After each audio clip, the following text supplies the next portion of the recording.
jsem Marek Mařena Koželů a už před 2 lety mě přijal tým Gracie Baha Draculino do Fitku místku do své rodiny. V tuto chvíli se nacházím v konečné fázi svého trénink campu na VFC 2, Victory Fighting Championship.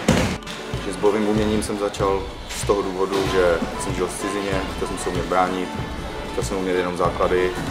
Přihlásil jsem se do místní MMA školy, bylo to v Londýně, všem samozřejmě přerostlo to v obrovskou závislost později. Snažím se chodit na trénink každý den být o něco lepší a říkám si, že jediný špatný trénink je ten, na kterém se neukážem.